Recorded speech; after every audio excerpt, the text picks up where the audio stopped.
आज हम last lecture लेने जा रहे हैं ऑन रिफ्लेक्शन ऑफ लाइट। फिर कल से रिफ्लेक्शन स्टार्ट करेंगे और रिफ्लेक्शन यहाँ फिनिश कर देंगे।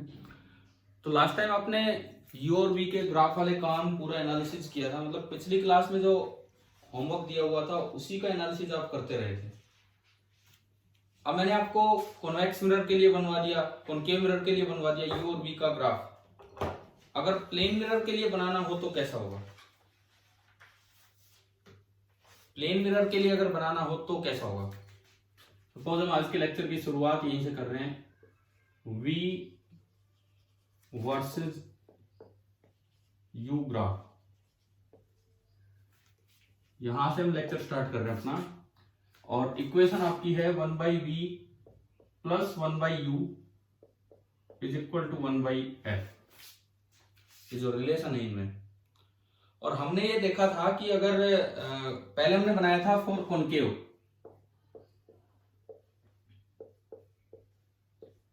सबसे पहले आपने ये बनाया था फॉर कॉनकेव मिरर। अब तो बिल्कुल याद हो जानी चाहिए शेप कि भाई किस तरह की शेप बनी थी, ये यू और ये वी। कॉनकेव मिरर के लिए अगर आप शेप की बात करें तो कुछ ऐसा गया था, मैं डायरेक्ट शेप पे चलता हूं, यूं कुछ ऐसा गया था। उसके बाद ये ग्राफ ऊपर से आया था और यहां से होते हुए और बस यहां तक जाके सिमट गया था फोकल लेंथ तक। कॉनकेव मिरर के लिए मैंने इसमें वो मार्किंग नहीं की है, एफ एफ कहाँ है वो आप देख सकते हो। इस तरह की शेप आई थी। देन आप गए थे for convex mirror.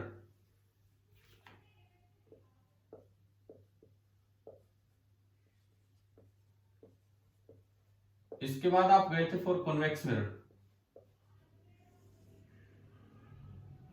Convex mirror के लिए भी आपको शेप याद हो जानी चाहिए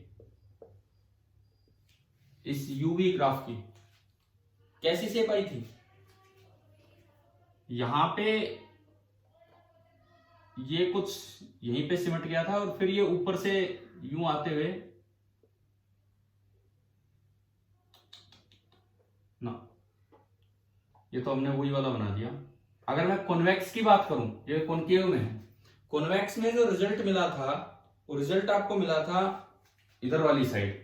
इधर वाली साइड आपको रिजल्ट मिला था, यानी कि इस साइड तो एक ही तरह का वो रहेगा, इमेज हमेशा पॉजिटिव की साइड रहेगी। ये था। देन इसके बाद ये आपकी फोकल लेंथ वाली लाइन थी। ये इमेज जो है वापस फिर दोबारा ऊपर से स्टार्ट होगी एंड किसी फोकल लेंथ तक आते आते ये सिमट गई थी। ये था, ऐसा ही कुछ रिजल्ट इसमें आया था इधर की तरफ। ये अब कॉनकेव मिरर में जो रिजल्ट ऑब्टेन हुआ था वो रियल नहीं वर्चुअल ऑब्जेक्ट की तरफ हुआ था, और कॉन्वेक्स मिरर में जो रिजल्ट ऑब्टेन हुआ था वो रियल ऑब्जेक्ट की तरफ हुआ था। तो इससे हमें पता लगा था कि कॉनकेव मिरर हमेशा वर्चुअल ऑब्जेक्ट की वी नेगेटिव मतलब रियल इमेज बनाएगा, और यहां पता लगा था कॉन्वेक्स मिरर हमेशा रियल ऑब्जेक्ट के लिए वी पॉजिटिव मतलब हमेशा वर्चुअल इमेज बनाएगा। क्या ये दो बातें क्लियर हैं कि नहीं, आप बताओ कल की क्लास से? हाँ भाई, क्लियर है ना यहाँ तक? तो ये दोनों पॉइंट्स। अब मैंने पूछा कि अगर प्लेन मिरर के लिए आ जाए तो वो कैसा होगा। ये मैं तीनों एक बार इकट्ठा बनाना चाह रहा हूं ताकि आपके दिमाग में बैठ जाए ये चीजें। सी है फॉर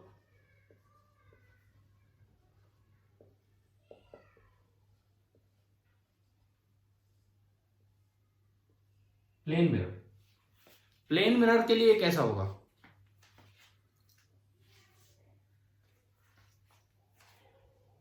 बताओ, यहीं से सोच के बताओ कि ये ग्राफ कैसा होना चाहिए for plane mirror. For plane mirror f tends to infinity, it means 1/f tends to 0। 1/f को आपने 0 किया तो 1/v plus 1/u is equal to 0। It means 1/v is equal to minus 1/u, और you can say v equal to minus u। तो y equal to mx plus c से अगर आप इसे कंपेयर करें, y equal to mx plus c, ये x है ये y है, तो जो स्लोप आ रही है वो -1 आ रही है एंड y इंटरसेप्ट आ रहा है 0। स्लोप -1, y इंटरसेप्ट 0, और ये ग्राफ हो गया एक स्ट्रेट लाइन। तो कैसा बनेगा ये?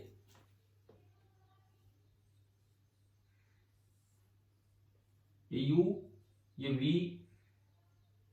y इंटरसेप्ट 0 से पास होगा और स्लोप -1 है, यानी कि ये इस तरह का ग्राफ बनेगा।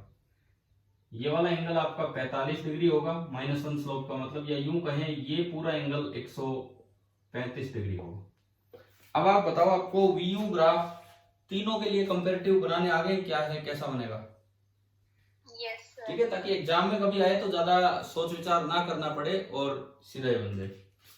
उसके बाद अच्छा, ये सारी चीजें हम विद साइन लेके चल रहे हैं, ये बात आप ध्यान रखना, किधर पॉजिटिव किधर नेगेटिव, विद साइन हम लेके चल रहे हैं। कभी कभार क्वेश्चन में आ जाता है कि ग्राफ इज विदाउट साइन, तो आपको ध्यान दे लेना है। अब कई बार ऐसा भी होता है कि ग्राफ हम तो ये दिमाग में रखते हैं, लेकिन वहां पूछा गया है 1/v और 1/u का। अब एक ऑप्शन तो ये भी होगा, आपको लगेगा कि यार चलो ये तो पढ़ा हुआ है सीधा, लेकिन वहां ग्राफ मांग रखा है 1/v और 1/u का, तो वो ग्राफ कैसे आएंगे 1/v और 1/u के, तीनों के केस में, कॉनकेव, कॉन्वेक्स और प्लेन। जैसे सपोज इसमें पूछा जाए 1/u के साथ 1/v का ग्राफ, तो आपकी इक्वेशन है 1/v plus 1/u is equal to 1/f। ये आपकी मिरर इक्वेशन है। 1/v मेरे लिए y है और 1/u मेरे लिए x है, तो ये कुछ इक्वेशन इस तरह की बन गई, y is equal to -x plus C. बताओ नजर आ रहा है ये, y is equal to -x plus C, ये उधर जाएगा, ये उधर जाएगा, तो -1/u, यानी कि स्लोप तो बनी -1 उसी तरह की जो वहां बनाया था, लेकिन y इंटरसेप्ट है 1/f, और इस ग्राफ के लिए इस मिरर के लिए f पॉजिटिव होता है कि f नेगेटिव होता है? कॉनकेव मिरर के लिए नेगेटिव, यानी कि c नेगेटिव, उसमें c 0 था तो ये यहां से पास हुआ। c नेगेटिव का क्या मतलब है? c होता है y इंटरसेप्ट, तो y एक्सिस ऊपर नहीं, 0 नहीं, बल्कि नीचे से पास करवा दो, तो ये जो ग्राफ आएगा, ये ग्राफ इस तरह की स्ट्रेट लाइन आएगी। ये जो ग्राफ आएगा, ये 1/v और 1/u का ग्राफ इस तरह की स्ट्रेट लाइन आ जाएगी। ठीक है, समझ में आ गया होगा ये कैसे। और जिस वक्त जब 1/v0 है, जब 1/v0 है तो 1/u की वैल्यू 1/f, जब 1/v आपने 0 किया तो 1/u की वैल्यू, यानी कि ये जो पॉइंट है दिस इज 1/f। देखो ये वो पॉइंट है जहां पे 1/v 0 है, तो इस इक्वेशन में 1/v 0 रखने पे 1/u 1/f। ऐसे ही जब 1/u 0 है, मतलब ये वाला पॉइंट, इसके कोरस्पॉन्डिंग जो ग्राफ पे पॉइंट है 1/u को 0 किया, तो 1/v की वैल्यू भी 1/f आ रही, मतलब ये पॉइंट भी 1/f है, ये पॉइंट भी 1/f, और क्योंकि f नेगेटिव है तो इसलिए ये भी नीचे की तरफ और ये भी पीछे की तरफ। तो आप बताओ ये ग्राफ बनाना आ गया आपको?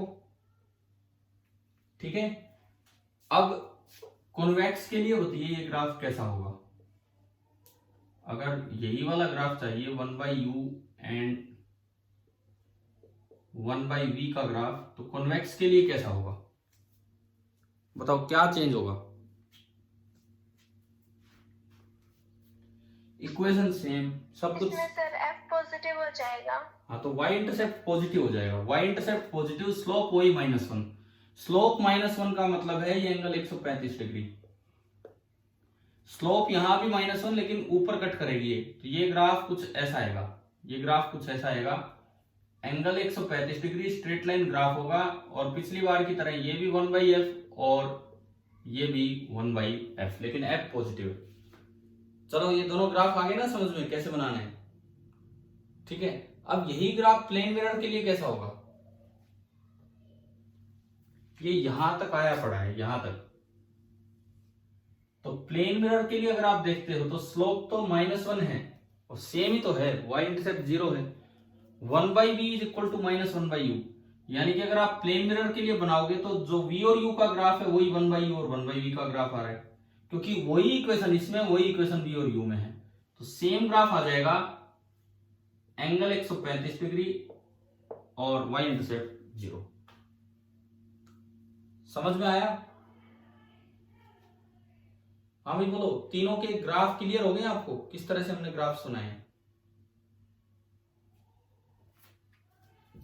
ठीक है, चलते हैं अब आगे बढ़ते हैं इसमें।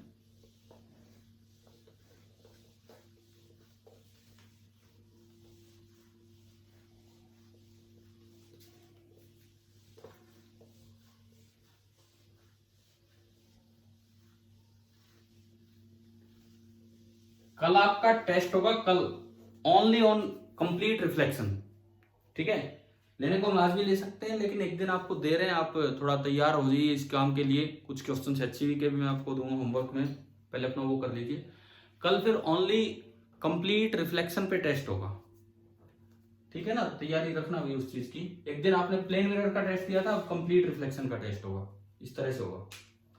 चलो हम आगे बढ़ते हैं इसमें। कुछ जैसे सपोज कीजिए, हमने एक दिन एक चीज सीखी थी कि जैसे कोई प्लेन मिरर है, प्लेन मिरर कॉनकेव कॉन्वेक्स, सब कुछ फिक्स कॉमन से पॉइंट्स हम ले रहे हैं। जैसे अभी कंपैरिजन लिया,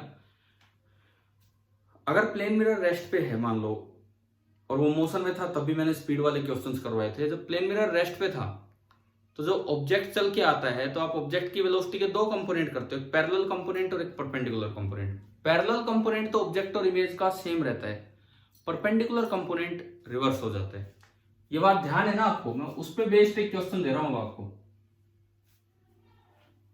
देखिए सपोज ये एक हॉरिजॉन्टल ग्राउंड है,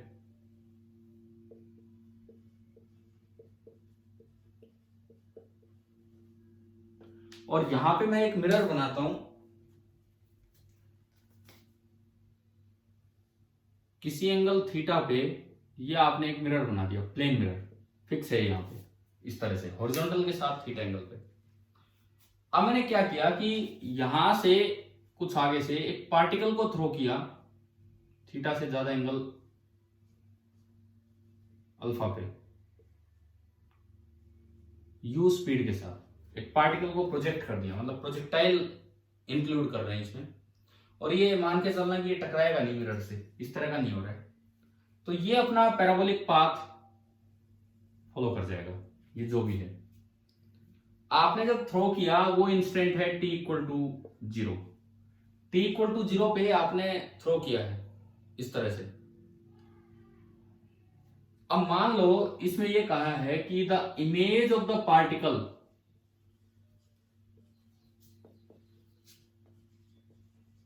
इमेज जो बनेगी पार्टिकल की is observed by the particle itself, is observed by the particle itself. वो खुद ही चलता चलता अपनी इमेज को ऑब्जर्व कर रहे हैं। तो आपको ये बताना है, find the time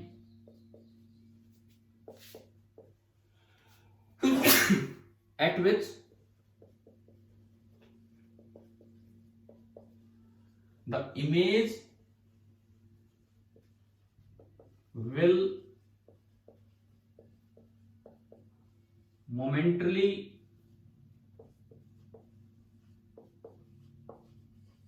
come to rest। आपको समय बताना है कि वो इमेज कब रेस्ट पे आएगी। कौन ऑब्जर्व कर रहा है? हम ग्राउंड से नहीं देख रहे, उसे ऑब्जर्व खुद ये पार्टिकल कर रहा है, खुद ये पार्टिकल अपनी इमेज को ऑब्जर्व कर रहा है। तो आपको वो टाइम इंस्टेंट बताना है कि कब वो पार्टिकल रेस्ट पे आएगा। अल्फा बड़ा है थीटा से, इस तरह का ये डायग्राम है। हाँ जी भाई, क्वेश्चन आ गया समझ? बताओ एक बार।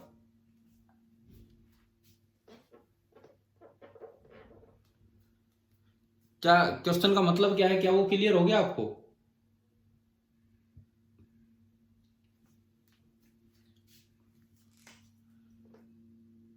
ये मिरर है, प्लेन मिरर है। इसकी जो इमेज है वो हमेशा ऐसे चलेगी। आपने यहां से परपेंडिकुलर डाला, शुरू में इमेज यहां होगी, फिर ये दूर जाने लगेगा, इमेज भी दूर जाने लगेगी, इस तरह का काम हो जाएगा। तो जैसे वो वहां पहुंच गया, तो उस वक्त इमेज भी बहुत उधर जाके चली गई होगी, इस तरीके से। तो इसका जो मोशन होगा इमेज का, कुछ इस तरह का होने वाला है। क्वेश्चन आपने देख लिया होगा, लिख लिया होगा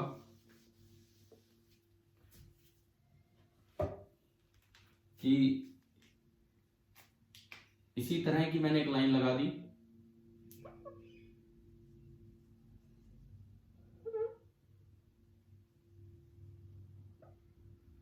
और जैसे जैसे ऑब्जेक्ट चलेगा, ऑब्जेक्ट मिरर के पास आ रहा है तो इमेज भी मिरर से पास आ रही है, एंड देन ये फाइनली जाके टकराएगी। कुछ इस तरह का मोशन इमेज का आपको नजर आने वाला है। तो आपको ये बताना है कि किस इंस्टेंट पे इस पार्टिकल को लगेगा, इस ऑब्जेक्ट को लगेगा कि उसकी इमेज रेस्ट पे है। एक बार ये बताओ, क्वेश्चन क्लियर हुआ क्या? क्या पूछा है इसने?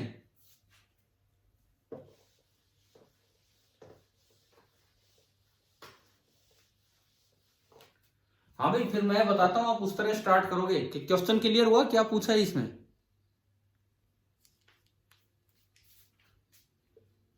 Late at t equal to 0, मान लीजिए t इक्वल टू 0 वो इंस्टेंट है जब velocity of image with respect to object वो 0 हो रही है। तो आप क्या करोगे, आपके दिमाग में क्या आएगा भाई, करना क्या है इसमें? देखो, जो पैरेलल कंपोनेंट है, मिरर के पैरेलल जो कंपोनेंट है, मिरर के पैरेलल कंपोनेंट तो ऑब्जेक्ट और इमेज का हमेशा सेम होगा। मिरर के पैरेलल कंपोनेंट तो ऑब्जेक्ट और इमेज का हमेशा सेम होगा, तो मिरर के पैरेलल डायरेक्शन में तो रिलेटिव वेलोसिटी कभी रहेगी ही नहीं। यानी कि क्या मतलब है कि image will always appear to move in a direction perpendicular to mirror। हर वक्त ऑब्जेक्ट को इमेज ऐसा लगेगी, हर वक्त ऑब्जेक्ट को इमेज ऐसा लगेगी जैसे वो मिरर के परपेंडिकुलर चल रही। आप लोग एक बार रिप्लाई दीजिए कुछ भी, क्योंकि आप बोल ही नहीं रहे तब से, या म्यूट कर रखा आपको? हाँ भाई, म्यूट हो या बोल पा रहे हो? बोल सकते हैं सर। तो बोल सकते हो तो इधर सुनो। अब ये जब इमेज है, किसी भी वक्त ऑब्जेक्ट की वेलोसिटी के दो कंपोनेंट होंगे, पैरेलल टू द मिरर और एक perpendicular to the mirror. Parallel to the mirror जो कंपोनेंट है वो उतना ही इमेज का होगा। तो अगर इमेज मिरर के पैरेलल, अगर ऑब्जेक्ट चलता है 5 मीटर पर सेकंड से, इमेज भी चलती है 5 मीटर पर सेकंड से, तो उस ऑब्जेक्ट को लगेगा कि इमेज तो चल ही नहीं रही, तो पैरेलल डायरेक्शन में तो कोई मोशन नजर आना ही नहीं है। लेकिन अगर आप मिरर की तरफ खुद चल के जाते हैं तो इमेज भी आपसे अपोजिट डायरेक्शन में, मतलब मिरर की तरफ ही चल के आएगी, तो तब आपको लगेगा कि मोशन हो रहा है।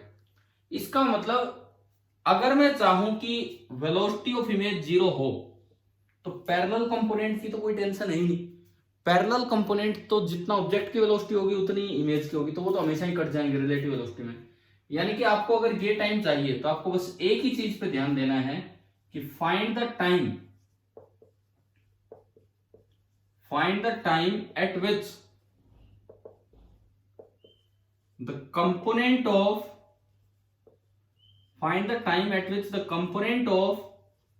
velocity of object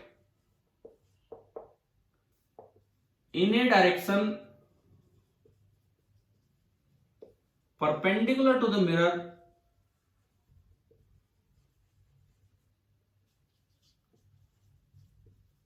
is 0। अगर आपने ये टाइम निकाल दिया तो अपने आप जो क्वेश्चन में पूछा वो टाइम आ गया। पहले यार क्वेश्चन तब स्टार्ट होगा जब आपको ये चीज समझ में आ जाएगी। आपको वो इंस्टेंट निकालना है, वो टाइम निकालना है जब ऑब्जेक्ट को इमेज रेस्ट पे नजर आए।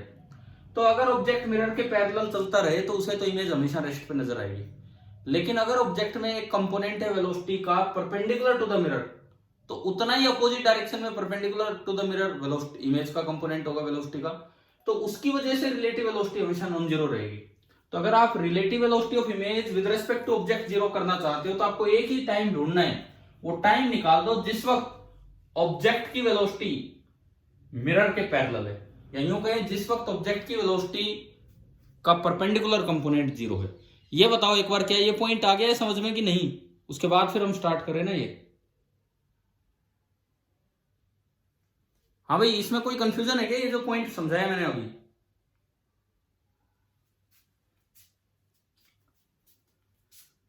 कोई रिस्पॉन्स नहीं है। सुनो, तो अब हम अपना सॉल्यूशन स्टार्ट करते हैं।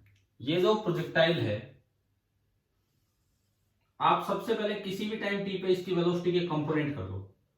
इसको यहां से थ्रो किया गया है अल्फा एंगल पे, t इक्वल टू 0 पे। मैं कहता हूं किसी t टाइम पे यहां आ गया, किसी t टाइम पे यहां आ गया, तो इसकी वेलोसिटी कुछ ऐसे हो जाएगी v, जिसके दो कंपोनेंट होंगे, एक हॉरिजॉन्टल और एक वर्टिकल। अक्सर हम इसको vx बोल देते हैं और इसको vy। तो आपने प्रोजेक्टाइल में पढ़ा है कि हॉरिजॉन्टल कंपोनेंट तो चेंज ही नहीं होता है। इनिशियल हॉरिजॉन्टल कंपोनेंट है u cos अल्फा, तो बाद में भी vx कितना रहेगा, u cos अल्फा। बताओ ये लिखना आता है ना ये प्रोजेक्टाइल मोशन से, यस सर। ठीक है। तो अब ये बताओ vy कितना होगा एट टाइम t। ये t बराबर 0 है और ये t बराबर t है। ये जो मैं इंस्टेंट देख रहा हूं this is t equal to t। y direction में वेलोसिटी होती है u sin alpha minus gt। ध्यान आ गया होगा कैसे लिखा हमने भाई। ये जो इनिशियल कंपोनेंट है y डायरेक्शन में वो u sin अल्फा है और g रिटार्डेशन है, तो y डायरेक्शन में जो velocity v equal to u plus at से बनेगी u sin alpha minus gt।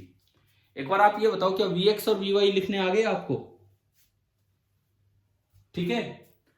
अब हमें क्या करना है, हमें हॉरिजॉन्टल और वर्टिकल कंपोनेंट नहीं चाहिए, लेकिन हमने लिखना सीखा हुआ था +1 से हॉरिजॉन्टल और वर्टिकल कैसे लिखते हैं, परंतु मुझे चाहिए इसका component perpendicular to the mirror, क्योंकि परपेंडिकुलर टू द मिरर जब ऑब्जेक्ट रेस्ट पे होगा तो इसका मतलब वो केवल पैरेलल टू द मिरर चल रहा होगा, और पैरेलल टू द मिरर तो उतनी वेलोसिटी से इमेज भी चलेगी, तो इमेज की वेलोसिटी उस वक्त ऑब्जेक्ट के रेस्पेक्ट में 0 हो जानी।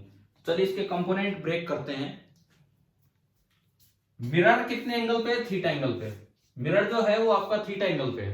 अब देखो आप सपोज ये आपके मिरर की लाइन है, ये मिरर की लाइन है थीटा एंगल पे, हॉरिजॉन्टल के साथ थीटा एंगल पे। ये मैं हॉरिजॉन्टल बना रहा हूं, हॉरिजॉन्टल के साथ थीटा एंगल पे।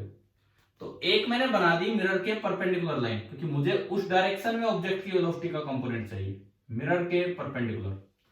अब देखो ऑब्जेक्ट की वेलोसिटी कितनी है, u cos अल्फा तो आगे है, ऑब्जेक्ट की वेलोसिटी u cos अल्फा तो आगे, पहले इसके टुकड़े कर लो। ये एंगल थीटा तो ये भी थीटा, ये एंगल थीटा तो ये भी थीटा, तो u cos अल्फा का इधर कंपोनेंट तो आएगा, पैरेलल टू द मिरर जो कंपोनेंट आएगा वो तो आएगा u cos alpha into cos theta, and perpendicular to the mirror जो कंपोनेंट आएगा वो आएगा u cos alpha into sine theta. एक बार ये बताओ क्या इसके दो कंपोनेंट करने आगे, ऑब्जेक्ट की वेलोसिटी के इस वाले पार्ट के दो कंपोनेंट, यस सर। ठीक है। अब जो दूसरा कंपोनेंट है वो आपका vy है, वो इधर है, दूसरा कंपोनेंट vy इधर है। थोड़ा मैं एंगल की तरफ और जाऊं, ये एंगल थीटा, तो ये 90 माइनस थीटा, तो ये आपका हो गया थीटा, ये वाला आपका हो गया थीटा।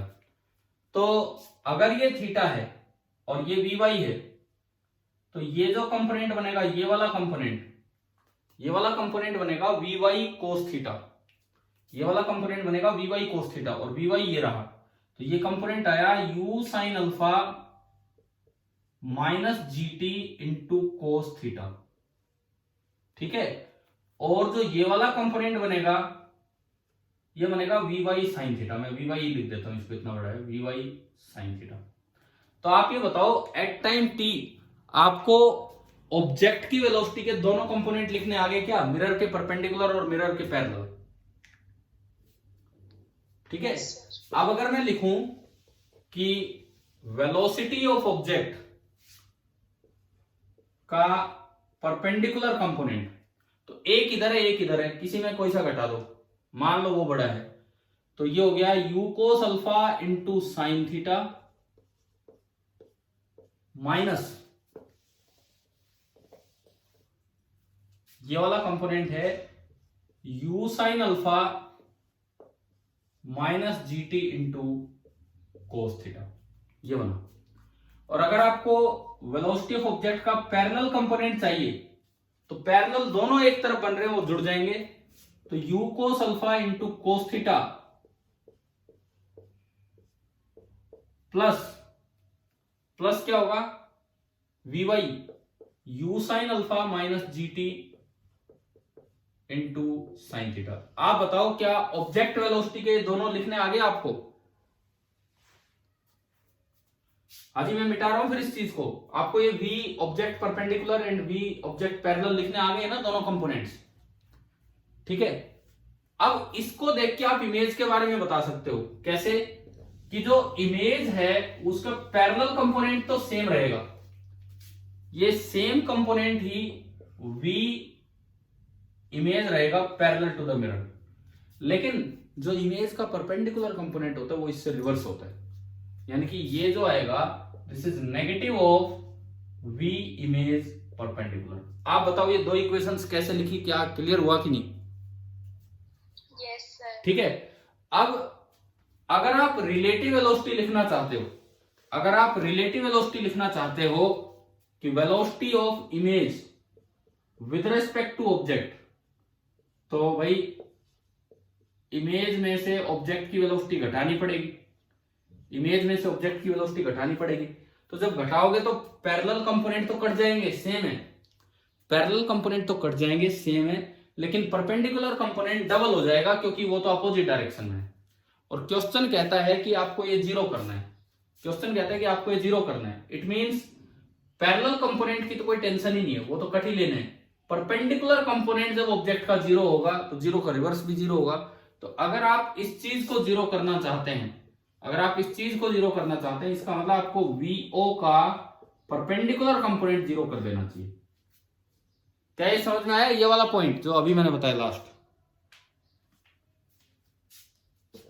देखो ये कोई मिरर है, सपोज ये कोई भी मिरर है, एक ऑब्जेक्ट में दो कंपोनेंट है वेलोसिटीज में, इधर है 2 मीटर पर सेकेंड और इधर है 3 मीटर पर सेकेंड। तो जो इसकी इमेज बनेगी उसमें भी दो कंपोनेंट बनेंगे, एक तो 3 मीटर पर सेकेंड और एक 2 मीटर पर सेकेंड, ऐसे बनेंगे। इस वक्त अगर पूछा जाए velocity of image with respect to object, velocity of image with respect to object, तो ये वाला कंपोनेंट भी घटेगा और ये वाला भी घटेगा, तो ये तो कैंसिल हो जाएंगे, लेकिन जब ये सब्ट्रैक्ट करोगे तो आंसर आ जाएगा 4 मीटर पर सेकेंड। लेकिन अगर आप इसको जीरो चाहते हो तो जब ये जीरो होगा तो ये भी जीरो होगा और वो अपने आप कट लेंगे। इसका मतलब मुझे केवल VO परपेंडिकुलर जीरो करना है, तो ये मेरे पास ऊपर लिखा हुआ है, मैं बाकी सबको हटा रहा हूं। आपको V परपेंडिकुलर V पैरेलल लिखने की भी जरूरत नहीं थी इस सवाल में, जैसा कि हमने शुरुआत की थी वहां से। तो आपको अल्टीमेटली अगर velocity of image with respect to object आप जीरो करना चाहते हैं तो इसका ये मतलब हुआ कि VO परपेंडिकुलर को आप जीरो कर दीजिए, तो इससे टाइम आ जाएगा u cos alpha into sine theta minus u sine alpha into cos theta and minus minus plus gt cos theta is equal to 0। मुझे वो टाइम चाहिए, तो gt कोस थीटा बराबर आया, ये उधर गया, ये पॉजिटिव हो जाएगा, ये बना sine alpha cos theta minus cos alpha sine theta. T cos theta को नीचे ले जाओ तो टी आ गया u by g, cos theta से जब अलग अलग डिवाइड करोगे तो आ रहा है sine alpha minus cos alpha into tan theta. और कई बार टेन और टेन में ऑप्शन मिलते हैं तो आप कोस अल्फा कॉमन ले लो। अगर आप कोस अल्फा कॉमन लेते हो तो ऑप्शन कैसे उस पर डिपेंड करेगा। कोस अल्फा अगर आपने कॉमन लिया, इसमें नहीं था तो ऊपर नीचे मल्टीप्लाई कर दिया, तो ऊपर वाला तो कॉमन गया और sine alpha upon cos alpha बन गया टेन अल्फा और आगे है टेन थीटा। वो तो डिपेंड करता है आपका ऑप्शन किस तरह से क्वेश्चन है। तो अभी आप बताओ क्या ये समझ में आया कि अगर मिरर जरूरी नहीं हॉरिजॉन्टल या वर्टिकल दिखा रखा हो, किसी एंगल पे दिखा रखा हो तो भी कैसे रिलेटिव मोशन वाला काम करना है। हाँ जी भाई बताओ, ये सवाल क्लियर हुआ कि नहीं? अरे बोलिए, कोई डाउट है इसमें तो मैं दोबारा समझाऊं कुछ चीजें। क्या क्लियर है सभी को ये वाला क्वेश्चन? एक बार दोबारा बताओ। दोबारा बताऊं? ठीक है, देखिए सुनिए, जब भी कभी मान लो मैं एक बार मिरर को सीधा बनाता हूं, आप इसको अच्छे से समझ लो ये कॉन्सेप्ट।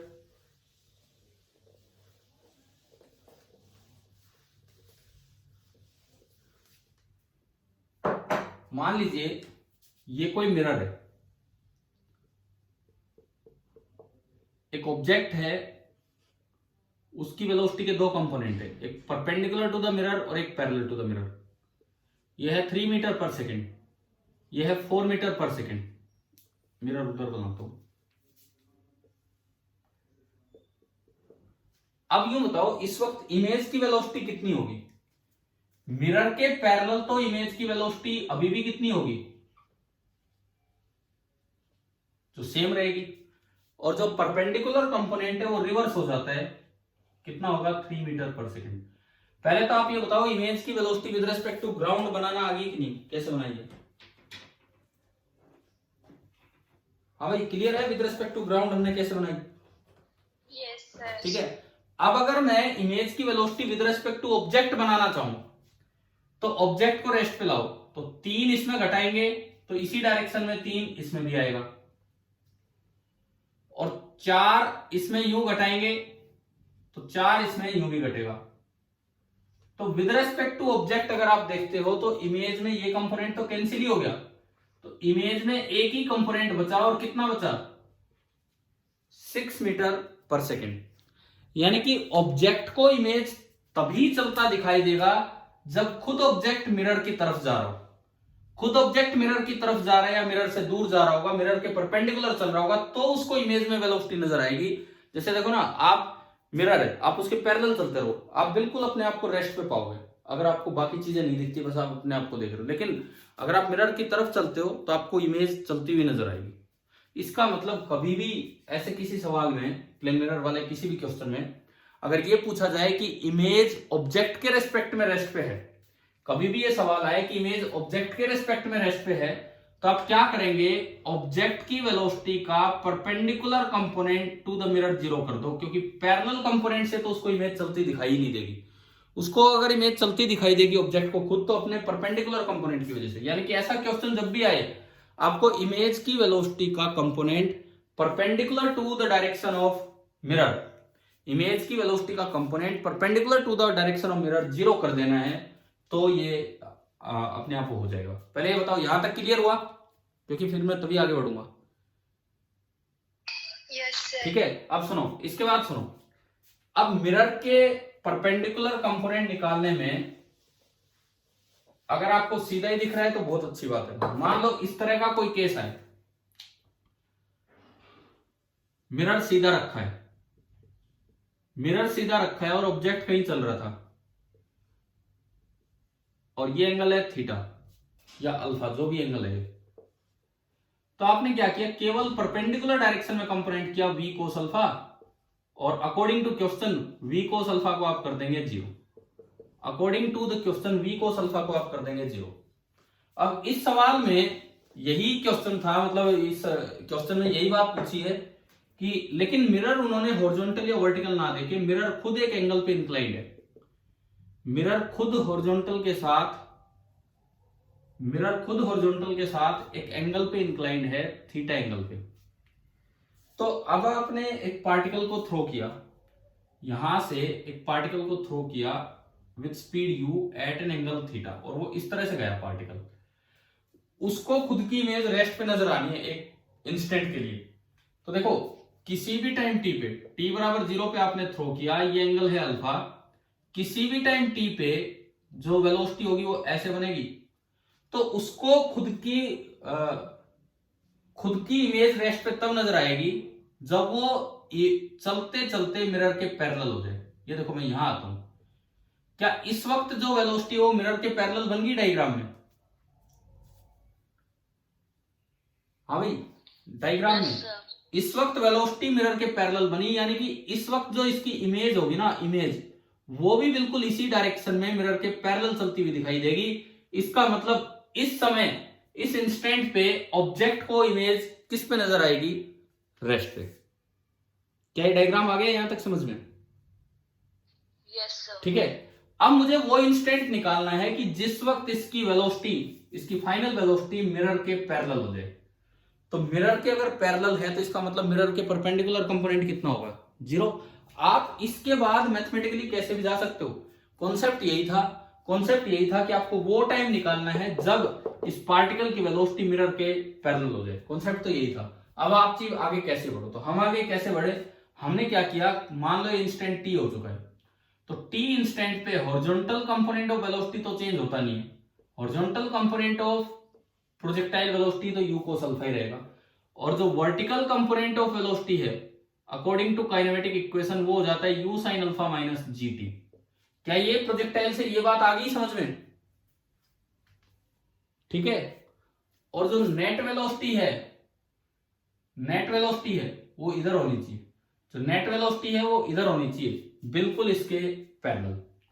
आप इसको किसी भी तरीके से देख सकते हो। अभी मैंने कैसे करवाया, अभी ऐसे करवाया कि जो नेट वेलोसिटी है वो मिरर के पैरेलल है, तो मतलब मिरर के परपेंडिकुलर डायरेक्शन में ऑब्जेक्ट की वेलोसिटी का कंपोनेंट जीरो कर दो। तो हमने परपेंडिकुलर डायरेक्शन में दो कंपोनेंट किए, मतलब ये दोनों कैंसिल आउट होंगे।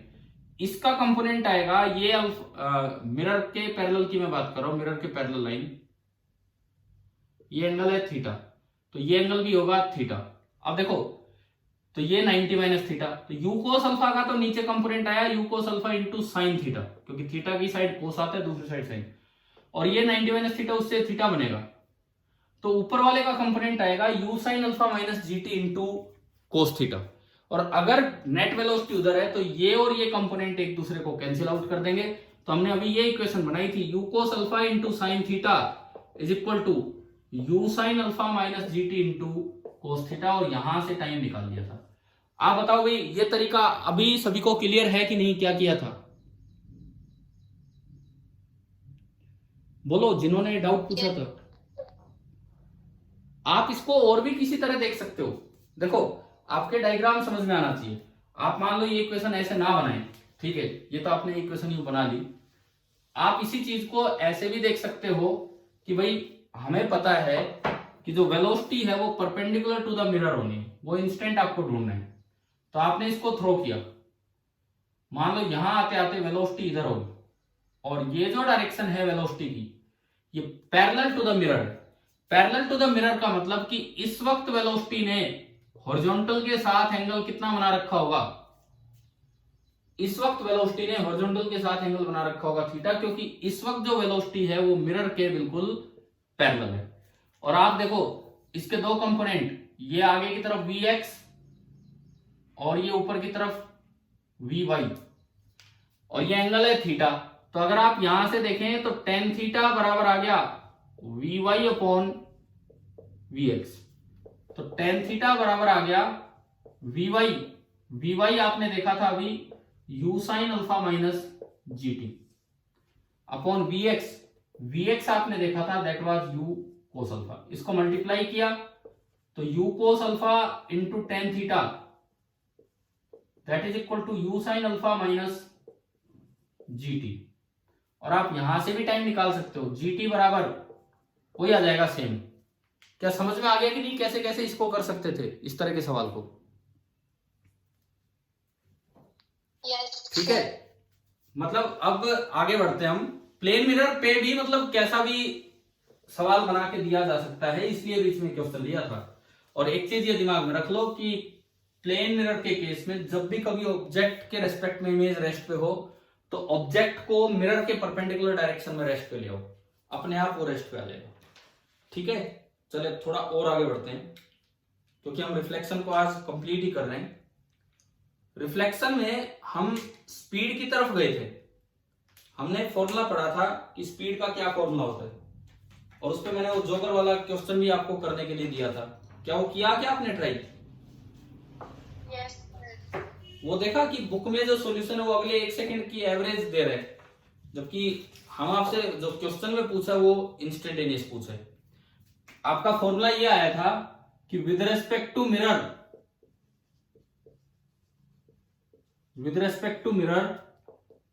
वेलोसिटी ऑफ इमेज, मिरर के रेस्पेक्ट में वेलोसिटी ऑफ इमेज बराबर माइनस v बाई यू का whole square into velocity of object.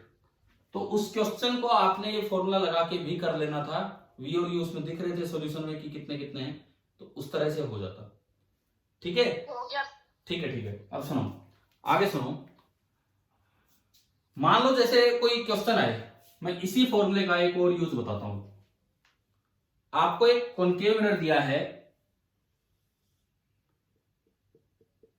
जिसका रेडियस ऑफ कर्वेचर है 20 सेंटीमीटर। रेडियस ऑफ कर्वेचर आपको दे रखा है 20 सेंटीमीटर, और एक ऑब्जेक्ट रखा है इसके सामने 15 सेंटीमीटर दूर, 15 सेंटीमीटर दूरी पे एक ऑब्जेक्ट रख दिया।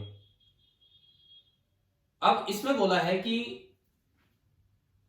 Object is shifted by, object is shifted by, कुछ भी आपको दूरी दे दी,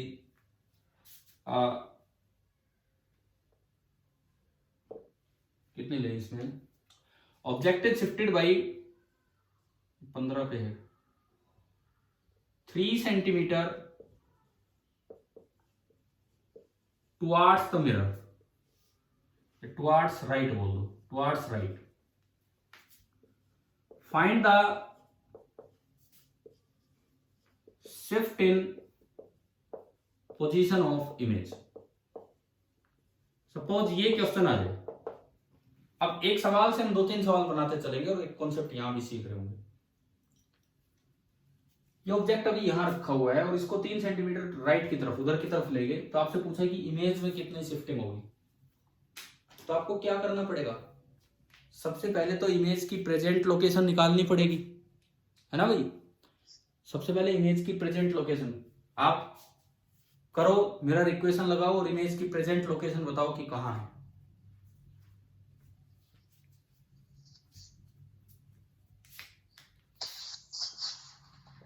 initially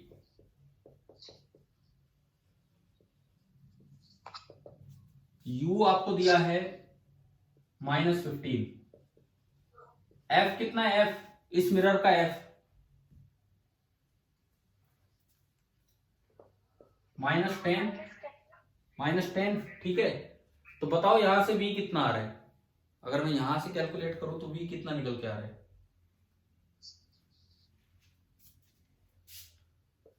1/v plus 1/u is equal to 1/f। -30। हाँ, 1/15 माइनस 1/10, एलसीएम लिया 30, 2 माइनस 3, -1/30, तो v आ गया -30 सेंटीमीटर। इसका मतलब इस वक्त इनिशियली जो इमेज है -30 पे है, जो इनिशियल पोजीशन है इमेज की वो यहां है कहीं, और इनिशियली इमेज 30 सेंटीमीटर पे है।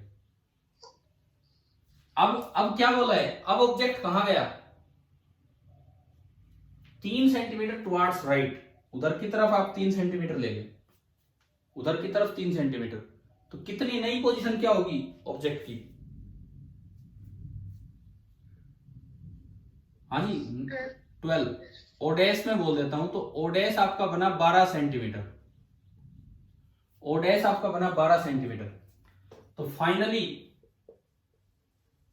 फाइनली जब आप निकालेंगे तो u हो गया -12 सेंटीमीटर, f हो गया -10 सेंटीमीटर। अब बताओ v डैश कितना आ रहा है इससे, नया v -60। देखो 1/v डैश बोल देता हूं, प्लस 1/-12 इज इक्वल टू 1/-10, तो 1/v dash that is equal to 1/12 minus 1/10। LCM आपका 60, तो 12 5 60 -6, तो -1/60, तो v आ गया -60, v डैश आ गया -60। यानी कि अब जो इमेज है ये आई डैश यहां बनेगी, नई जो इमेज बनेगी आई डैश वो यहां बनेगी, और 60 सेंटीमीटर दूर बनेगी, ठीक है। तो अब आप ये बताओ शिफ्ट कितना हुआ, इमेज का आंसर क्या आएगा। अगर ऑब्जेक्ट को आपने 3 सेंटीमीटर टुवार्ड्स राइट शिफ्ट किया है तो इमेज 30 से 60 पे चलेगी, तो इमेज में शिफ्टिंग कितनी हुई, 30 सेंटीमीटर टुवार्ड्स लेफ्ट। भाई एक राइट की तरफ एक लेफ्ट की तरफ, इस तरह से शिफ्ट हो रहा है, ठीक है ना, अपोजिट डायरेक्शन में चलेंगे। क्लियर हुआ यहां तक, ठीक है। अगर ऑब्जेक्ट टुवार्ड्स द मिरर है तो इमेज टुवार्ड्स द मिरर होगी कि अवे फ्रॉम द मिरर, अगर ऑब्जेक्ट टुवर्ड्स द मिरर है तो इमेज टुवर्ड्स द मिरर होगी कि away from the mirror? Away. ये इसी केस में है, ये इसी बात पे मैं ध्यान देना चाह रहा हूं आपका। जब दोनों को अपोजिट डायरेक्शन में चलना है, ऑब्जेक्ट टुवर्ड्स द मिरर जा रहा है तो इमेज वहां थी तो अवे फ्रॉम द मिरर जाएगी। लेकिन अगर बाई चांस इमेज यहां बनी होती, अगर बाई चांस इमेज यहां बनी होती और ऑब्जेक्ट टुवर्ड्स द मिरर आता, अपोजिट डायरेक्शन में चलने का मतलब है कि इमेज को भी किधर आना पड़ता है? Towards the mirror. तो इस बात को यूं मत याद करके चलना कि ऑब्जेक्ट टुवर्ड्स द मिरर है तो इमेज हमेशा अवे फ्रॉम द मिरर चलेगी ना। ऐसा है कि अपोजिट डायरेक्शन में चलेगी। अब अगर वो वहां थी तो अवे फ्रॉम द मिरर जाएगी और यहां थी तो उसको भी टुवर्ड्स द मिरर आना पड़ेगा। ये क्वेश्चन आया क्या यहां तक समझ में, कैसे हमने किया? ठीक है। इसी सवाल को एसएचएम की तरह बना के कैसे पूछ लिया जाता है? एसएचएम की तरह यूं पूछते हैं कि ये एक ऑब्जेक्ट है, देखो सेम क्वेश्चन मैं रिपीट कर रहा हूं। ये एक ऑब्जेक्ट है, 15 सेंटीमीटर इसकी मीन पोजीशन है, 15 सेंटीमीटर इस ऑब्जेक्ट की मीन पोजीशन है, और ये एसएचएम करने लग रहा है with an amplitude of 3 centimetre. 15 centimetre इसकी मीन पोजीशन है और ये एसएचएम करने लग रहा है with an amplitude of 3 centimetre. तो पूछा है कि amplitude of SHM of image क्या बनेगा, या amplitude of oscillation of image क्या होगा? भाई सेम क्वेश्चन पूछ लिया मैंने, लेकिन एसएचएम के तरीके से या ऑसिलेशन के तरीके से। एक ऑब्जेक्ट है, 15 सेंटीमीटर पे उसकी मीन पोजीशन है और वो 3 सेंटीमीटर एम्पलीट्यूड का ऑसिलेशन कर रहा है। तो पूछा इमेज के ऑसिलेशन का एम्पलीट्यूड क्या होगा? तो जब ऑब्जेक्ट मीन पे था तो इमेज भी मीन पे थी, जब ऑब्जेक्ट एक एक्सट्रीम पे गया तो इमेज एक एक्सट्रीम पे चलेगी। तो मीन और एक्सट्रीम के बीच की दूरी, इनके बीच की कितनी है? 30 है ना। ठीक है, यानी कि अगर ऑब्जेक्ट का एम्पलीट्यूड 3 सेंटीमीटर है तो इमेज का एम्पलीट्यूड कितना हो गया? 30 सेंटीमीटर। बताओ इस तरीके से अगर ये सवाल पूछा जाए, क्या ये समझ में आया क्या मतलब है?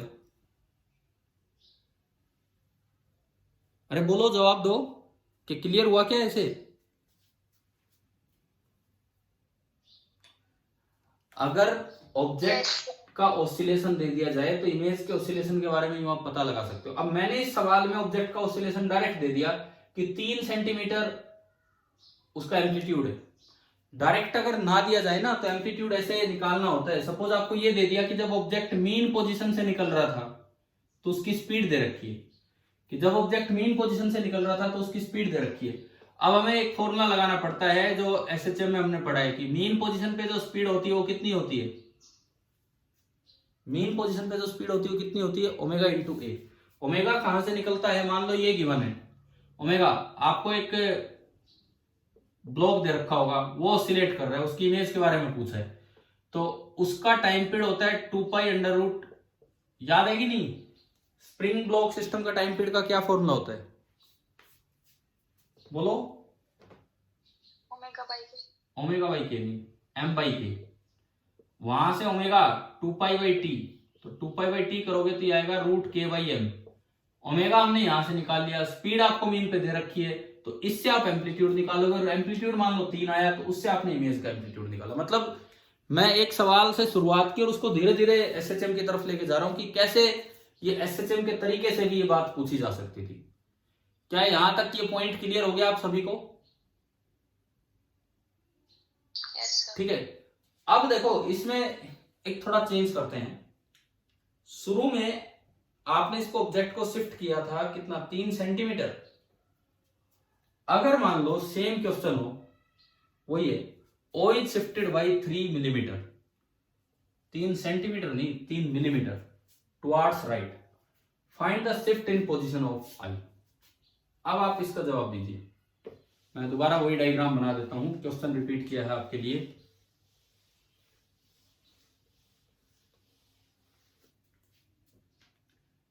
मैंने मिटा दिया, ये रेडियस ऑफ कर्वेचर नीचे लिखा ही हुआ है। इस मिरर का रेडियस ऑफ कर्वेचर था 20 सेंटीमीटर। इनिशियली ऑब्जेक्ट कहां रखा था? -15 पे, मतलब ऑब्जेक्ट यहां रखा है 15 सेंटीमीटर पे, लेकिन उसको केवल 3 मिलीमीटर, 3 सेंटीमीटर नहीं 3 मिलीमीटर शिफ्ट किया है टुवर्ड्स राइट। अब आपको बताना है shift in the position of I। तो क्या कैलकुलेशन बहुत मुश्किल हो जाएंगी कि नहीं? देखो देखो अब समझो, आपने इनिशियल सिचुएशन निकाली, वो तो कोई चेंज ही नहीं है। इनिशियल सिचुएशन में तो कोई चेंज ही नहीं है, जहां था वहीं रहेगा और इमेज भी वहीं बनेगी 30 पे। यानी कि जो पहली बार में इमेज बननी है वो 30 पे ही बनेगी, जहां हम पहले बना रहे थे। पहली बार में जो इमेज बनेगी वो आपकी 30 सेंटीमीटर पे ही बनेगी ये। लेकिन जब आप इसको 3 mm शिफ्ट करोगे, 3 mm में कितने सेंटीमीटर? अभी 3 mm मतलब कितने सेंटीमीटर? 0.3 सेंटीमीटर। 15 में से 0.3 घटाया, 15 में से 0.3 घटाया तो नया यू जो बनेगा दैट इज 14.7। 14.7। अब पिछली बार कितनी आसान कैलकुलेशन हो गई थी? पिछली बार कितनी आसान कैलकुलेशन हो गई थी, डायरेक्ट 60 आया। इस बार अगर आप ये पुट करोगे -14.7, तो यार ये तो कैलकुलेट करना ही मुश्किल हो जाएगा। आप ये उधर लेके जाओगे तो ये हो गया 10/147, एलसीएम आ गया 1470, और ये तो बड़ी भारी गड़बड़ होगी, ये तो समझ में नहीं आ रहा। फिर उसके बाद उसको रेसिप्रोकल लेना पड़ेगा, फिर वो घटाना पड़ेगा। तो कैलकुलेशन वाइज ये क्वेश्चन टफ हो गया। तो इसको कैसे करें? ऐसे सवाल को आसानी से करना है तो कैसे करें? दिक्कत क्या आई, क्या ये समझ में आया आपको कि अगर स्मॉल शिफ्टिंग हो, अगर स्मॉल शिफ्टिंग हो तो इस तरह से 2 बार इमेज निकाल के फिर सब्ट्रैक्ट करना कैलकुलेशन वाइज बहुत बड़ा हो जाता है। तो ऐसे सवाल में अब आप सुनिए क्या करना है। मैंने आपको जब ये क्वेश्चन स्टार्ट किया तो मैंने कहा था कि मैं इस क्वेश्चन का दोबारा से एक यूज बता रहा हूं, इस क्वेश्चन का दोबारा से एक यूज बता रहा हूं। क्या है देखिए, इस इक्वेशन का, क्वेश्चन का नहीं, इस इक्वेशन का वेलोसिटी ऑफ इमेज को हम लिख सकते हैं change in the position of image divided by dt। यही तो थी velocity of image. This is equal to minus position of image upon position of object का whole square into velocity of object को आप लिख सकते हैं change in the position of object divided by dt। क्या इसी फॉर्मूले को हमने ऊपर उस तरह से बना के याद किया था कि नहीं, जब प्रूव किए थे, है ना? अब देखो मैंने dt से dt कैंसिल कर दिया, तो फॉर स्मॉल शिफ्टिंग का मतलब है कि इन फोकल लेंथ और इनके मुकाबले कम हो, जैसे वो सेंटीमीटर में, मिलीमीटर में, इस तरह से। फॉर स्मॉल शिफ्टिंग आप ये लिख सकते हो dv का मतलब है change in the position of image minus of v by u का whole square into d u. अब ये लगाते हैं आप, अभी ऑब्जेक्ट है 15 सेंटीमीटर पे, आपने इमेज निकाली और वो इमेज आई -30 पे। तो अब अगर आप थोड़ा सा शिफ्ट u में करेंगे तो थोड़ा सा शिफ्ट v में क्या होगा, सुनो, dv is equal to, minus sine हटाओ, वो केवल ये बताता है कि अपोजिट डायरेक्शन में चलेगा, v बाई यू का होल स्क्वायर। इस वक्त जो v था वो था -30 और इस वक्त जो u था वो था -15 का whole square into d u. में शिफ्ट क्वेश्चन में बोला था 3 mm, यू में जो शिफ्ट है दैट इज 3 मिलीमीटर। माइनस से माइनस गया, 15 और 2 30, 2 का स्क्वायर 4। तो आप बताओ शिफ्ट इन इमेज कितना आया, shift in the position of image कितना आ रहा है? ये 12 मिलीमीटर। क्या ये कैलकुलेट करना आ गया? कैसे किया हमने? Yes, sir. और ये आया अवे फ्रॉम द मिरर, क्योंकि वो टुवार्ड्स द मिरर था, अपोजिट डायरेक्शन में चलना है तो अवे फ्रॉम द मिरर, या वो राइट की तरफ था तो ये लेफ्ट की तरफ। वैसे जाओगे तो बहुत बड़ा हो जाएगा, क्या पता आप कैलकुलेट भी ना कर पाओ। तो फॉर स्मॉल शिफ्टिंग इस फॉर्मूले का ये फायदा उठाना आपको। अच्छा, लार्ज शिफ्टिंग के लिए गलत आंसर देगा।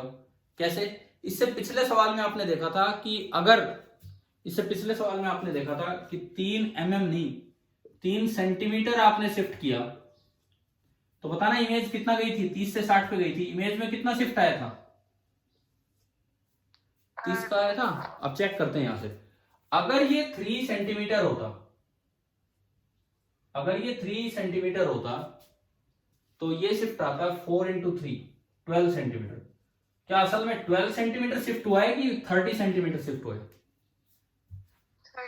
30। तो यहां पे ये चीज गलत हो जाती है, यानी कि ओनली फॉर स्मॉल शिफ्टिंग बड़ी शिफ्टिंग में तो आप अलग से कैलकुलेट कर लो, कैलकुलेशन मुश्किल नहीं है। स्मॉल शिफ्टिंग में आपको ये फॉर्मूला ही यूज कर लेना है। कैसे वो मैंने आपको बता दिया है इस तरीके से। हाँ जी भाई, रिफ्लेक्शन में बताइए ये पॉइंट्स, ये सारी बातें समझ में आती जा रही है ना, छोटे छोटे पॉइंट्स जो हैं, ठीक है। तो डाउट है तो इसमें बोलते रहो आप बीच में, क्योंकि मैं फिर से आपको याद दिला रहा हूं, कल आपका कंप्लीट रिफ्लेक्शन का टेस्ट है, कंप्लीट रिफ्लेक्शन का। तो उसमें फिर ये नहीं होना चाहिए कि फिर से कोई गड़बड़। और पेपर सभी बच्चे दिया करो, वही बार बार ना बोलना पड़े मुझे। एक बार थोड़ा सा मैंने सख्ती की थी तो अपने सभी बच्चों ने पेपर दिया, दूसरी बार फिर 7-8 कम हो गए थे। तो यूं चलेगा तो फिर तो बहुत कम होते चलेंगे, तो इसलिए पेपर सभी बच्चे दें, ठीक है। अब देखो सुनो, अब मैं थोड़ा इनके यूजेस की तरफ चलता हूं। ये जो स्फेरिकल मिरर्स हैं, इनके यूजेस कहां कहां कैसे कैसे होते हैं। स्फेरिकल मिरर्स के हम यूज देख रहे हैं।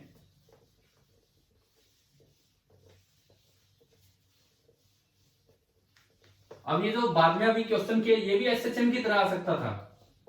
कैसे कि भाई एक पार्टिकल ऑसिलेट कर रहा है और ऑब्जेक्ट की मेन पोजीशन है 15 सेंटीमीटर इसी मिरर के सामने, और उसका जो एम्पलीट्यूड ऑफ ऑसिलेशन है वो है 3 millimetre.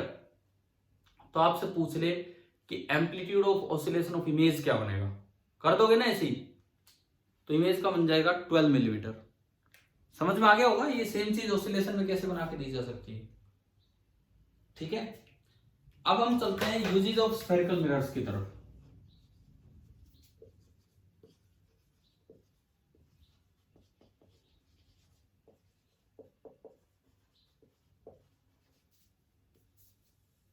Uses of spherical mirrors. मान लो पहले मैं कॉनकेव का यूज लूं, कॉनकेव मिरर। एक दो यूज तो हमने बताए भी होंगे शायद पीछे, जब ये अलग से पॉइंट्स पढ़ रहे थे तब। जो मोटर की हेडलाइट होती है, या जो टॉर्च होते हैं, या जो सर्च लाइट होती है, सर्च लाइट सर पे हेलमेट लगा के उसके ऊपर लाइट लगी रहती है, इन सब में रिफ्लेक्टर के तौर पे कॉनकेव मिरर यूज किया जाता है। ये पीछे कॉनकेव मिरर रहता है उनपे, और उसके फोकस पे लैंप रखा होता है। अब क्या होगा, लाइट आएगी और रिफ्लेक्ट होके एक पैरेलल बीम दे देती है, लाइट आएगी और रिफ्लेक्ट होके एक पैरेलल बीम दे देती है। तो यहां जहां भी सर्च लाइट होती है ना, सर्च लाइट, आप कुछ देखना चाह रहे हो, ढूंढना चाह रहे हो दूर तक, या फिर हेडलाइट ऑफ व्हीकल्स, इन सब में रिफ्लेक्टर के तौर पे कौन सा मिरर यूज किया जाता है, कॉनकेव मिरर, ठीक है। और उस पर्टिकुलर शेप का वो प्रॉपर स्फेरिकल नहीं होता, वो पैराबोलॉइडल शेप होता है, पैराबोलिक टाइप शेप होती है। उसकी डिटेल में जाने की जरूरत नहीं है, वो एक एब्रेशन को दूर करने के लिए होता है। हमने स्फेरिकल एब्रेशन पढ़ा था, spherical aberration, spherical aberration word पढ़ा है क्या मिरर्स में? Yes sir. तो उसमें यही था कि पैरेलल रेज एक जगह आके फोकस नहीं हो पाती, इसी तरह फोकस से जाने वाली रे पैरेलल नहीं हो पाती। तो स्फेरिकल की शेप को थोड़ा पैराबोलिक बना दोगे तो स्फेरिकल एब्रेशन वाली कमी दूर हो जाती है, इसलिए पैराबोलिक मिरर यूज किया जाता है, ठीक है।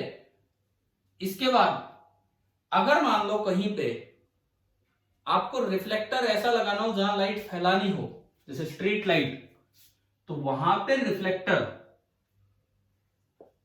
कॉनकेव नहीं, कौन सा मिरर यूज किया जाएगा, कॉन्वेक्स मिरर। भाई जहां पे आपको लाइट को फैलाना है वहां पर रिफ्लेक्टर के तौर पे कॉन्वेक्स मिरर यूज कर दिया जाता है। अब यहां कहीं लाइट रखी है, फोकस पे नहीं, फोकस तो इसका उधर हो गया। तो अब क्या होगा कि नीचे रोड है, ये लाइट यूं आएगी, ये भी दूर तक गई, ये लाइट यूं आएगी, ये भी दूर तक गई। तो अगर स्ट्रीट लाइट में जो रिफ्लेक्टर लगाए जाएं, स्ट्रीट लाइट में जो रिफ्लेक्टर लगाए जाएं वो कौन से होते हैं, कॉन्वेक्स मिरर रिफ्लेक्टर। और सर्च लाइट में जो रिफ्लेक्टर लगाए जाएं वो कौन से होते हैं, कॉनकेव मिरर रिफ्लेक्टर। क्या ये पॉइंट समझ में आया कि नहीं आया, पहला पॉइंट बताओ। हाँ भाई क्लियर हो रहा है। रिफ्लेक्टर में यूं याद करके मत जाना कि बस यही एक रिफ्लेक्टर होता है, रिफ्लेक्टर ये भी हो सकता है, रिफ्लेक्टर वो भी हो सकता है, लेकिन जहां पे फैलाना है, जहां फील्ड ऑफ व्यू बड़ा करना है वहां कॉनकेव मिरर यूज किया जाएगा, और जहां एक पर्टिकुलर बीम बनानी है वहां सॉरी, जहां फील्ड ऑफ व्यू बड़ा करना वहां कॉन्वेक्स मिरर यूज किया जाएगा, और जहां एक पर्टिकुलर बीम बनानी है वहां पे कॉनकेव मिरर। तो रिफ्लेक्टर में कौन सी लाइट होती है, क्या ये समझ में आ गया आपको, कौन सा मिरर यूज होता है? क्लियर हो गया होगा? ठीक है। दूसरी बात, कॉन्वेक्स मिरर का एक यूज तो मैंने कल ही बताया था गाड़ियों में, बताओ कौन सा यूज? मिरर में। हाँ, गाड़ियों का जो साइड व्यू मिरर होता है, साइड व्यू मिरर, वो आपका कॉन्वेक्स मिरर होता है, और उससे आप गाड़ी की दूरी का अंदाजा नहीं लगा सकते हैं। लिखा भी रहता है मिरर पे, मिरर पे एक लाइन लिखी रहती है, आपने कभी पढ़ी हो तो, कि objects are closer than they appear. मतलब आप मिरर में देख के उसकी दूरी का आइडिया ना लगाएं, वो आप उससे मैच नहीं कर पाएंगे। लेकिन फिर भी हम मुड़ के तो नहीं देखते हैं, गाड़ी चलाने वाले ड्राइवर को लगभग पता लग जाता है कि गाड़ी कहाँ है पीछे वाली।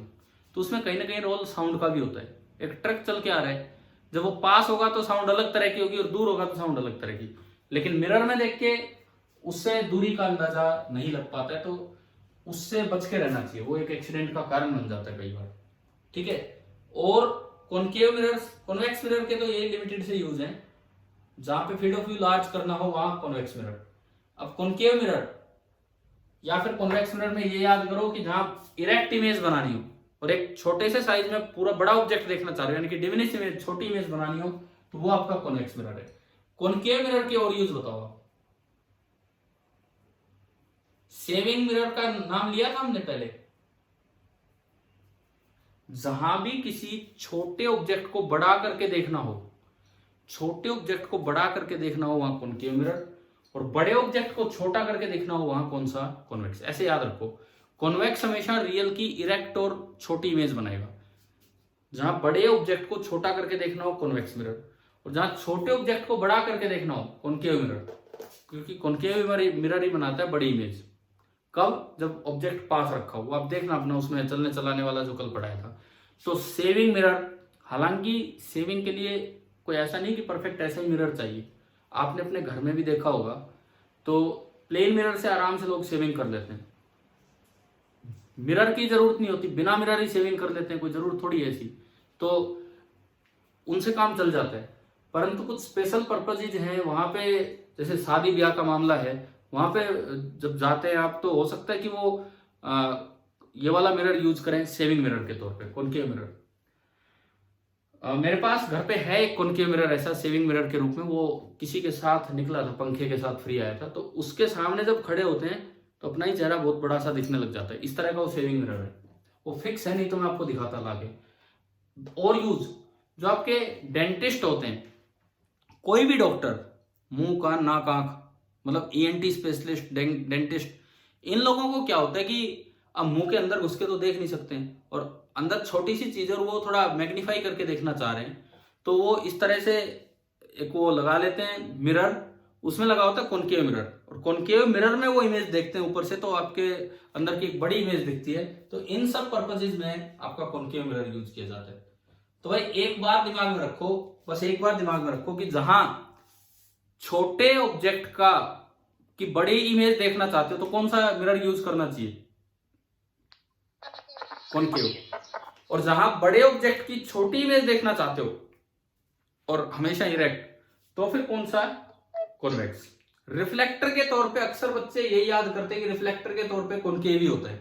ठीक है, ज्यादातर रिफ्लेक्टर के तौर पे कॉनकेव ही होता है, क्योंकि सर्च लाइट, हेडलाइट और व्हीकल, इनमें रिफ्लेक्टर ज्यादा यूज होते हैं। लेकिन अगर कहीं रिफ्लेक्टर का काम हो लाइट फैलाना, जैसा कि स्ट्रीट लाइट में होता है, अगर कहीं रिफ्लेक्टर का काम हो लाइट फैलाना जैसा स्ट्रीट लाइट में होता है, तो वहां पे आप स्पेशली ये वाला मिरर यूज कर सकते हो, जिससे कि इसका फील्ड ऑफ व्यू बढ़ जाए।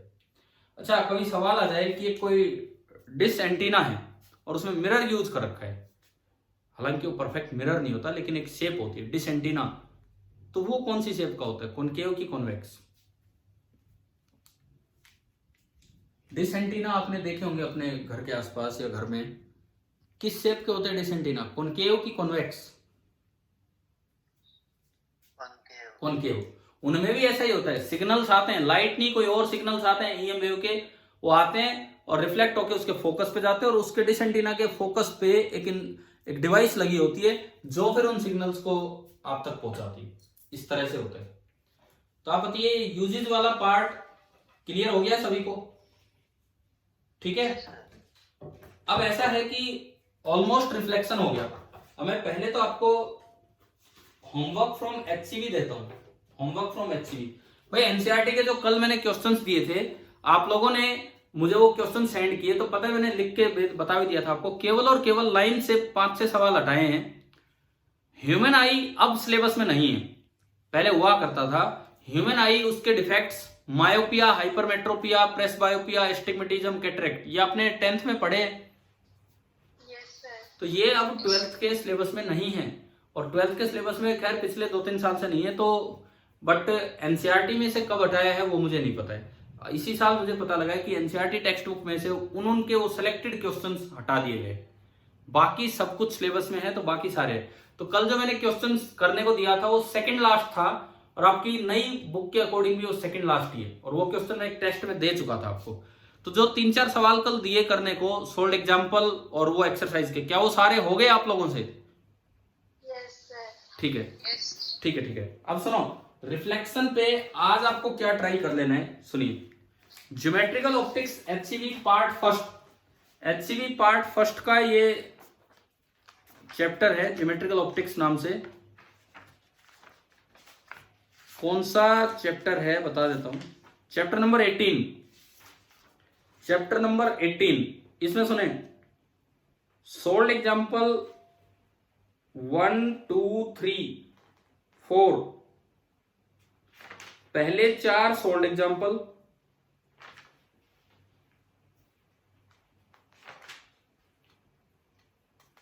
उसके बाद तो लेंस ही लेंस है। पहले 4 सोल्ड एग्जाम्पल देखो, ये ढंग से काम अपना नोट कीजिए जो मैं बता रहा हूं आपको। HCV part first, chapter number 18 है।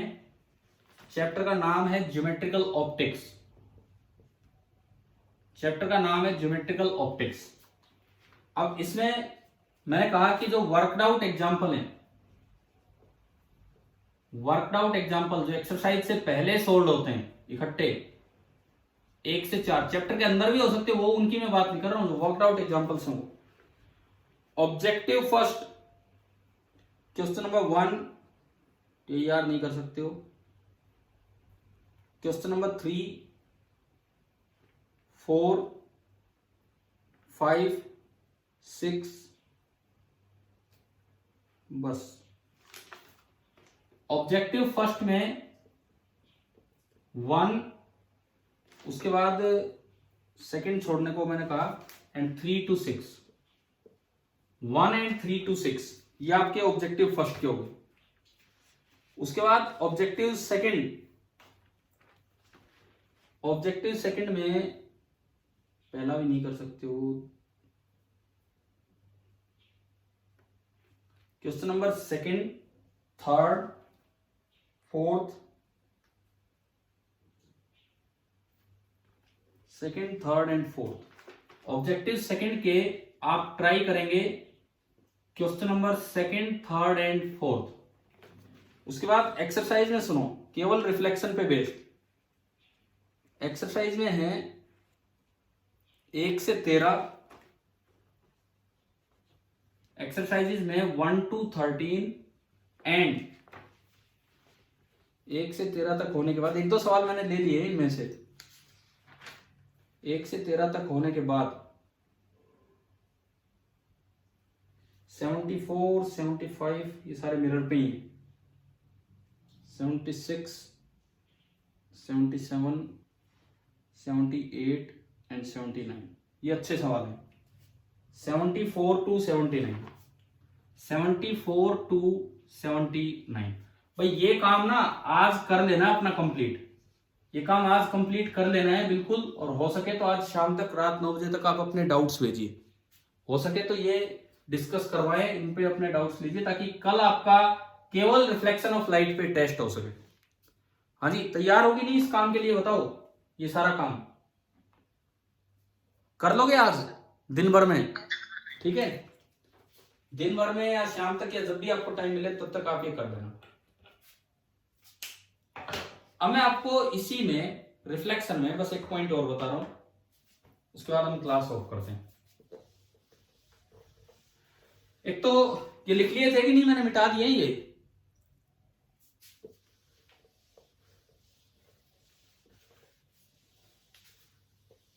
सबसे पहली बात, जैसे एक नाम लिया स्फेरिकल एब्रेशन, ऐसे एक और टर्म होती है chromatic aberration. Chromatic aberration, chromatic CHROMATIC, उसका मतलब होता है कलर सेपरेट करना, वो लेंस में होता है। स्फेरिकल एब्रेशन मिरर में होता है, क्रोमेटिक एब्रेशन लेंस में होता है। लेंस क्या करेगा, व्हाइट लाइट के कलर सेपरेट कर देगा। तो वो जो नाम कभी आए तो वो क्रोमेटिक एब्रेशन है, वो आपको बाद में यूज करना है। जैसे सपोज मैं एक सवाल लेता हूं यहां पे,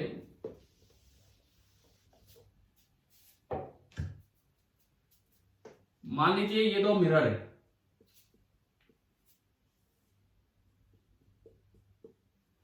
इस तरह के दो मिरर आपको दे रखे हैं और इनके बीच का एंगल है थीटा। दो प्लेन मिरर से, मतलब मैं आपको ये समझाना चाह रहा हूं प्लेन मिरर पे भी कितने भी सवाल बना के दिए जा सकते हैं, ठीक है। अब सवाल ही आ जाए कि हमें नहीं दिया गया कितने एंगल पे रे इंसिडेंट हुई है, एक रे यहां पे इंसिडेंट हुई, हमें एंगल नहीं दिया गया, वो रिफ्लेक्ट होके इधर गई और इससे रिफ्लेक्ट होके इधर गई, ये एंगल आपको बताना है क्या होगा। दो मिरर थे, थीटा एंगल पे एक दूसरे के बीच थीटा एंगल पे इंक्लाइन थे, कोई भी एक रे आई, किसी भी एंगल पे आई, मुझे नहीं पता कितने एंगल पे आई, वो नहीं दी गई, और आपको ये बताया गया है कि बस दो मिरर्स के बीच का एंगल थीटा था, और दो बार रिफ्लेक्ट होने के बाद वो सीधी निकल गई। तो आपको ये बताना है कि find the angle between the incident ray and the twice reflected ray, दो बार रिफ्लेक्शन के बाद जो रे निकली है वो। If angle between the two mirrors is theta, क्या ये बताना पॉसिबल भी है कि नहीं, पहली बात तो ये। अगर हम angle between the two directions की बात करें तो डायरेक्शंस ये होंगी, ये इंसिडेंट की डायरेक्शन है और ये रिफ्लेक्टेड की डायरेक्शन है, ये इंसिडेंट की डायरेक्शन, तो मतलब आपको ये एंगल बताना है, ये इंसिडेंट और रिफ्लेक्टेड की डायरेक्शंस के बीच का एंगल आपको देना है क्या होगा।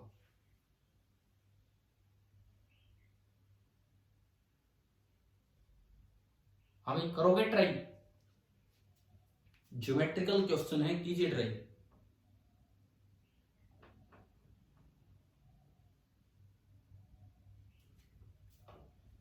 ज्योमेट्रिकल क्वेश्चन है, आपको ट्राई करना है।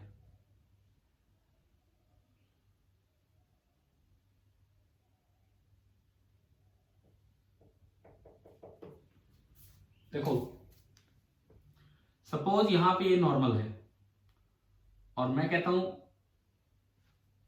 ये एंगल ऑफ इंसिडेंस है θ1, तो एंगल ऑफ रिफ्लेक्शन भी θ1 होगा।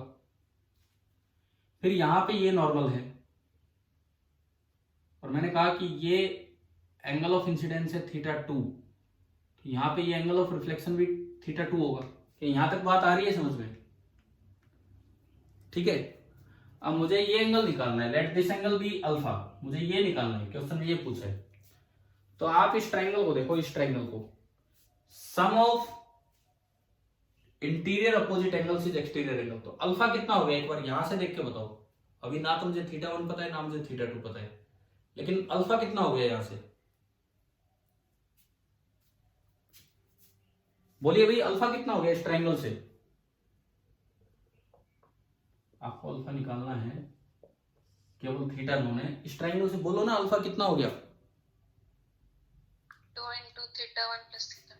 हाँ 2θ1 plus 2θ2, यानी कि आपका अल्फा आ गया ट्वाइस ऑफ θ1 plus θ2। अब थोड़ा और ज्योमेट्री का यूज करो, ये नॉर्मल, ये θ1, तो ये 90 माइनस θ1 बना, 90 माइनस θ1।